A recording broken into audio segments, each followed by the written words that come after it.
Donc, dans cette vidéo, je vais t'expliquer pourquoi est-ce que je te dis que lorsque l'envie vient là, ne reste pas là à te dire non, je vais pas le faire, non, je vais pas le faire, non, je vais pas le faire.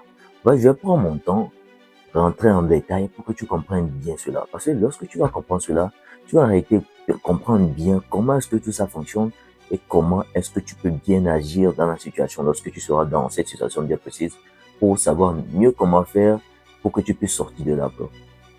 Je veux que tu sortes de là. Je vais te donner tout ce dont tu as besoin pour que tu puisses sortir de là et enfin être libre. Je te jure que quand tu vas sortir de là, bro, ta vie ne sera plus la même chose. Façon dont je suis content dans ma vie, façon dont ma vie est plus paisible, façon dont je n'ai plus honte, j'approche les gens comme pas possible. Façon dont moi-même j'ai confiance en moi, bro. Tu veux pas savoir à quel point. So, je veux que tu aies tous les outils nécessaires pour que ça puisse t'aider à pouvoir sortir de là. Donc, sois très bien attentif. On va revenir au tout début de l'histoire. Disons nous tous, on a commencé à faire de masturbation là par curiosité. Et un de nos amis en parlait. Moi, personnellement, j'étais raconté il y a mon histoire, mais on va encore entrer en détail. C'était mon oncle qui en regardait, tu vois. Je ne l'ai jamais vu se masturber, tu vois, mais il en regardait. Moi aussi, j'en regardais en cachette, tu vois. Lorsqu'il partait, moi, je prenais son PC pour pouvoir en regarder aussi, tu vois. Et c'est en regardant que j'ai voulu pratiquer, tu vois. L'envie m'est venue de pratiquer. Et ça, je suis en train de dire, quand je te dis de faire attention à tout ce que tu regardes là, c'est ça que je suis en train de dire là. Parce que tout ce que tu regardes là, tu vas vouloir appliquer cela. C'est pas une blague, hein. Tout ce que tu regardes à fréquence élevée là, un jour va arriver, tu vas vouloir pratiquer. Combien de fois on n'a pas voulu se transformer en super guerrier? Combien de fois on n'a pas voulu faire multiclonage et lancer Rasengan ou bien lancer Kamehameha? Nous sommes là, on crie, mais, ah, mais, ah, ou bien nous sommes là, on dit, Rasengan, des bêtises du genre comme ça, tu vois. Combien de fois on n'a pas voulu pouvoir faire ça? Parce que quoi? On a regardé jusqu'à ce que notre cerveau a voulu la pratiquer. Et c'est là qu'on est tombé dans le problème. Du coup, ce que tu dois comprendre ici, c'est que lorsque on a commencé par se branler, au début, c'était intéressant, tu vois, parce que, je suivais bien, je parle souvent de dopamine. La dopamine était relâchée. C'était la première fois qu'on avait un haut taux de dopamine assez élevé comme ça de la sorte. Peut-être là, on en recevait, mais c'était par rapport aux jeux vidéo, parce que moi, avant, mon monde, c'était soit manga ou jeux vidéo. Je n'étais pas trop série. Manga ou jeux vidéo. Jusqu'à je me souvenais, j'en regardais tellement que je devenais con, en fait. Jusqu'à un jour, mon daron m'a interdit pendant, je crois, plus de 1 mois de regarder télé parce que je faisais rien que le con. Moi, ça était là, il criait comme, genre, comme pour me transformer en super guerrier, quoi, tu vois.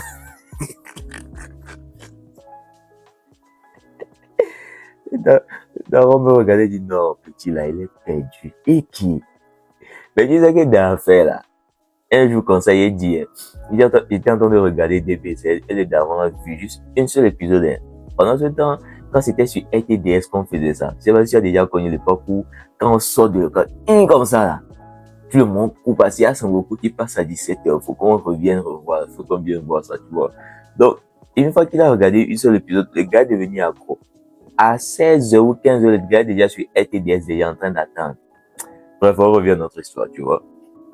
Du coup, ce qui se passait, c'est que quand tu as commencé par te branler la première fois, c'était intéressant. Nous tous, on s'est dit, là, on vient de se rendre compte que notre kiki peut sortir autre chose que du pipi. Tu vois, on s'est dit, waouh, ça c'est quelque chose qu'on doit répéter, ça c'est quelque chose qu'on doit répéter, ça c'est quelque chose qu'on doit répéter, tu vois. Maintenant, ce qui se passe ici, c'est quoi? Au début, personne n'a remarqué que quelque chose se dégradait. Raison pour laquelle on le répétait le plus de fois possible dans la journée, le plus de fois possible dans la semaine. Personne n'a pas remarqué que, en réalité, quelque chose se passait. En réalité, notre cerveau avait commencé par se ronger et notre besoin de dopamine se baissait à chaque fois. Parce que un truc que tu dois comprendre ici, c'est quoi? Quand tu te branles et que tu regardes la pornographie, ce qui a été expressement travaillé minutieusement, le son, le design, la couleur, tout a été millimétré pour que lorsque tu tombes là-dessus, tu en deviennes accro. Parce que je vais t'expliquer un truc. Tu n'as pas remarqué que même quand tu es en couple, même quand tu es marié, même tu te dis, tu préfères plus regarder la pornographie que le fait d'avoir du vrai sexe avec ta femme. Et même si tu as du vrai sexe avec ta femme, tu préfères plus le porno que le fait d'avoir du vrai sexe. Parce que quoi? Bro, quand il te dit que les gars là, ils savent ce qu'ils font, c'est expressement fait exprès pour que quand tu vas voir, hein, pour la vie réelle, ça va te dégoûter. C'est fait exprès. Il y a des gens qui sont là pour checker est-ce que la GoPro est bien, est-ce que la caméra est bien zoomée. Bro, tout ça est fait exprès. Le son, tout ça est fait exprès. C'est un complot au fait. Tu comprends? Tout a été millimétré pour que lorsque tu vas tomber là-dessus, tu en deviennes accro et que la dose de dopamine qui va être relâchée dans ton cerveau soit vraiment beaucoup. Et un truc que tu dois comprendre ici, c'est quoi? Notre cerveau ne comprend pas le monde dans lequel nous vivons. Tu vois, il y a une partie de notre cerveau que même avec l'évolution que nous avons autour de nous, là, avec l'évolution que nous avons autour de nous, lui pense toujours que nous sommes à l'ère des dinosaures. Lui pense toujours que le monde n'a pas évolué. Tu vois, je comprends un peu. Et ce qui se passe ici, c'est que quand tu te branles là, quand tu te branles, tu as un pic de dopamine qui monte et c'est comme ça que ça baisse. Au début, on ne savait pas que lorsqu'on se branlait, la baseline baissait à chaque fois, baissait à chaque fois, baissait à chaque fois, baissait à chaque fois, baissait à chaque fois. C'est pour cela que, arrivé un moment, on commençait par mal se sentir. On commençait par être tout le temps triste, on s'éloignait de nos amis, on restait tout seul dans notre coin, on n'avait plus à sourire comme avant, on croyait même qu'on était dans la dépression. Je me souviens souvent, j'utilisais ce mot, ah, j'ai peur de sombrer, tous les gens comme ça. Je pensais que c'était vrai, en fait. En fait, ce que je ne comprenais pas, c'est quoi? C'était que, plus je me branlais, plus la baseline de ma dopamine baissait.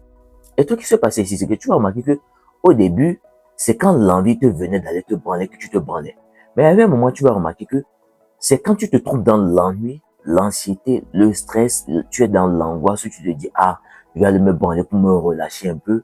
Tu vas remarquer que c'est à ce moment bien précis que l'envie se déclenche à chaque fois. Mais lorsque tu es content, la journée se passe bien, tout se passe bien comme tu veux, jamais tu vas te trouver dans un bad mood. Jamais. Mais c'est lorsque un bad mood va commencer par se présenter, c'est là que tu vas remarquer que l'envie se présente aussi. Et qu'est-ce que tu dois comprendre ici, c'est quoi? Plus tu te branlais, plus la baseline baissait. Ok? Et ce qui se passait ici, c'est quoi? À un moment donné, ton cerveau a commencé par réfléchir. Ok, le truc qui nous donne du plaisir, c'est le fait d'aller nous branler. Ok, d'accord. Donc, ce qui veut dire que si on se sent mal et qu'on va tester, voir si c'est ce truc-là qui nous fait nous sentir bien et que tu vas te branler, tu commences à associer le fait de te branler, le fait de mal te sentir. Et quand tu te sens mal, c'est le fait de te branler, regarder du porno qui va faire que tu vas te sentir bien. Ok, il a fait cette liaison-là. Et le plus de fois que tu l'as pratiqué le plus possible, il a commencé par associer bad mood, anxiété, stress, tristesse, colère, tout ça, avec le fait de quelque chose de mauvais, un ennemi réellement que tu dois fuir pour aller vers, et si pour le fuir, tu dois aller vers la porno, le porno et de la masturbation. Ton cerveau a commencé par associer bad mood comme mauvais, et le seul chose qui peut relâcher cela, c'est le fait de te branler. Tu vois si tu comprends un peu? Le cerveau a commencé par associer ces deux choses-là. Et plus tu le répètes le plus de fois possible, plus cette liaison nerveuse dans ta tête devient grosse. Arrêtez, je vais te dire un truc. Toutes les habitudes que nous avons mangées, toutes les habitudes que nous avons dans notre vie, il y a un chemin de neurones de ça dans notre tête.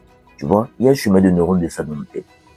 Et toi, c'est que plus tu pratiques une habitude à fréquence élevée, plus le neurone là comment on appelle ça, se renforce jusqu'à devenir réellement gros comme pas possible dans ta tête. Ce qui veut dire que quoi? Tu l'as assez répété pour qu'il soit, comment dire, très grand dans ta tête. Tu vas remarquer que, supposons que tu es fort en maths. Ce qui veut dire que tu as répété cette matière le plus de fois possible, le fait que tu sois fort dans ça. Tu vois? Tu vas remarquer que lorsque tu vas te trouver devant des calculs élevés, tu vas pas trop penser parce que tu l'as déjà pratiqué, tu sais exactement ce que tu dois faire pour résoudre le problème là. Du coup, ton cerveau n'a plus trop à réfléchir. Tout ce qu'il a à faire, c'est de juste répéter le pattern qui est déjà là. C'est pour cela quand je te dis que quand l'envie vient, il ne faut pas que tu sois là à te dire non, je vais pas le faire, non, je vais pas le faire, non, je vais pas le faire là. Il y a une très belle raison pour ça parce que tu as assez répété ce pattern là. Quand je dis pattern, le chemin, cette habitude là, pour que ton cerveau fasse cette liaison là entre le fait de mal se sentir et le fait d'aller te branler. Du coup, c'est devenu grand. Et le fait de te dire non, tu vas pas le faire, non, tu vas pas le faire, non, tu vas pas le faire, c'est un peu comme si tu te dis que tu veux couper un arbre Et au lieu d'utiliser, comment on appelle ça, une tronçonneuse ou bien une hache, tu te dis non, que toi, tu es assez fort pour pousser l'arbre là, pour que l'arbre tombe. Je ne sais pas pour qui est-ce que tu t'es pris. L'arbre va juste rester là, te regarder. Ou si c'est pas qu'elle va faire tomber un fruit sur ta tête. Je sais pas si tu comprends un peu. Le meilleur moyen de contourner, de réussir à continuer ce mécanisme-là dans notre tête, c'est de commencer à, lorsque l'envie va venir là, faire une nouvelle association avec le fait que l'envie vienne et une nouvelle action. Je sais pas si tu comprends un peu. Et en plus de ça, le cerveau ne comprend pas la négation. C'est pour cela que je dis, quand l'envie vient là, ce qui veut dire c'est le déclencheur. Et normalement, avant, quand l'envie venait, ça, tu allais te branler. C'était ça le pattern. Mais pour que tu commences à pouvoir gagner ce combat contre ton cerveau, hein, c'est que quoi? Quand l'envie vient, va juste faire autre chose.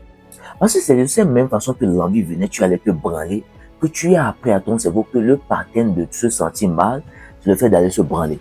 Et c'est de cette même façon que tu vas comprendre ce que je vais dire.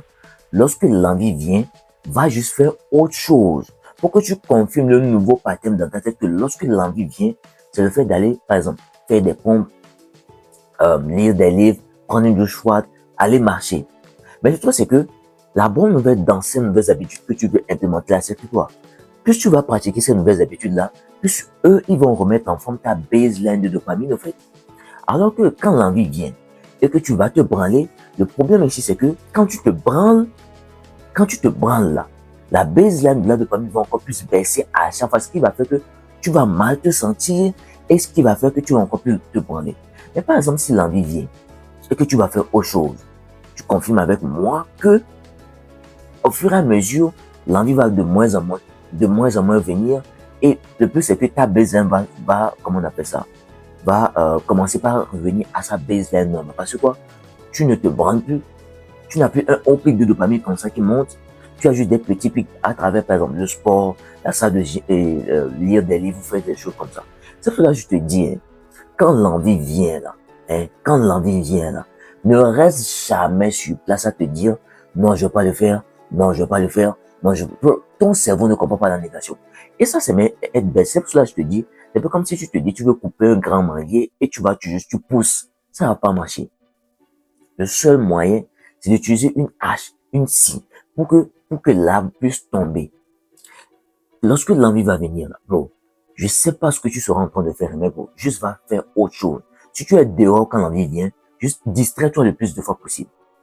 Distrais-toi le plus de fois possible. Et ça, je suis en train de te dire ça parce que nous sommes dans la phase 1 du processus de pouvoir, comment on appelle ça, sortir de là.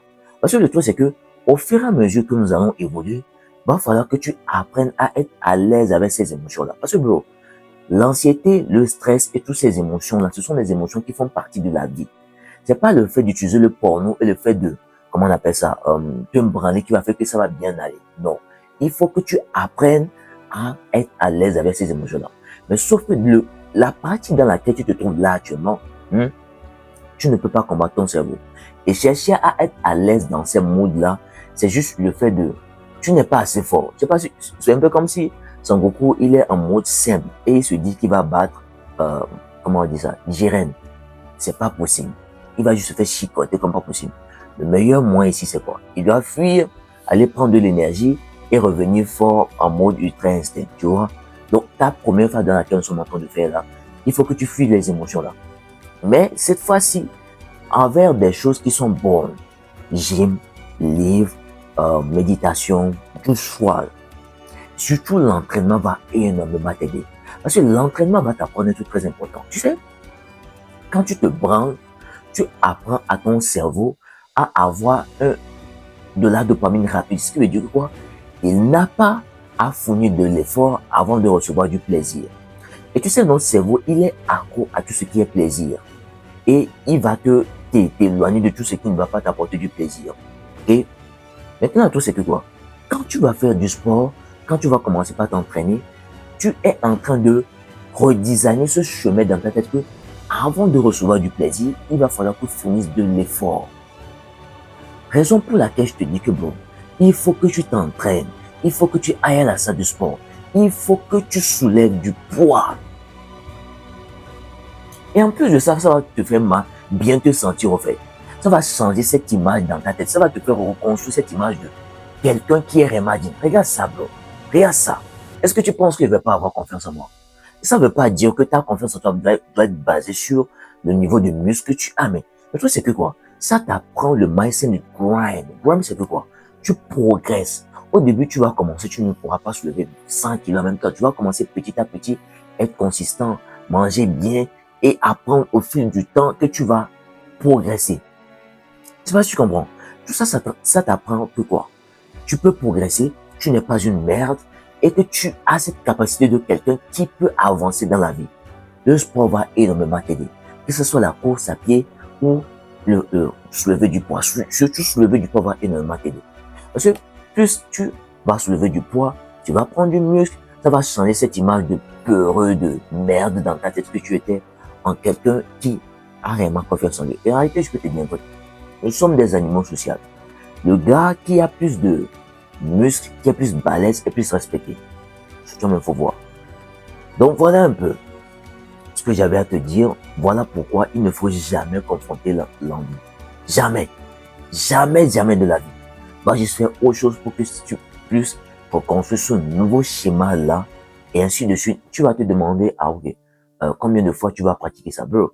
Pratique ça le plus de fois possible pour que, arrivé un moment, l'envie ne vienne plus. Parce que de moins en moins, tu vas nourrir l'envie dans ta tête à travers tout ce que tu regardes. Tu vas commencer par t'occuper par les bonnes choses, lire des livres, aller à la gym, faire en sorte d'apprendre une nouvelle compétence, ne pas avoir du temps fui comme ça, tu ne fais rien de concret. Tu vas remarquer que de moins en moins l'envie va venir et de moins en moins tu seras tenté d'aller vers ces choses-là. Ok? J'espère en réalité que tu as compris plein de choses. Si tu vois comment mes contenus t'aident, imagine un peu comment prendre ma formation, rentrer dans ma communauté, parce que j'ai créé une communauté dans laquelle il y a une formation. Tu vois, tu seras plus proche de moi, je vais plus t'aider. Et comme je t'ai dit, nous nous trouvons dans la phase 1. Il y a encore plein de choses sur lesquelles il va falloir que tu travailles. Parce que une chose que moi je vais te dire, bro, sortir simplement de la pornographie ne s'arrête pas là. Parce que la façon dont ce truc-là te gâte, la façon dont ce truc-là, bro, je suis sûr que tu pourras sortir de là. De la même façon que j'explique travail sur moi, tu pourras faire de la même chose. So, le lien de la communauté, le lien de la communauté se trouve dans la description. Va checker tout ça. C'était moi, prends soin de toi. Et bro, crois en toi que c'est possible. Le fait que je fasse tout ça, c'est que je veux prouver que c'est possible de pouvoir sortir de là. Ok? Parce que c'était la première chose qu'il a fallu que je casse dans ma tête. Quand tu crois, hein, bro, comment est-ce que tu vas faire pour aller là-bas? Soit que juste une option juste. Ok? Bon, c'était moi, prends soin de toi. Partage la vidéo avec tes amis, partage le plus de fois pour qu'ils sachent aussi qu'il y a quelqu'un qui puisse les aider à pouvoir sortir de là. C'était moi, prends soin de toi, allez, peace out.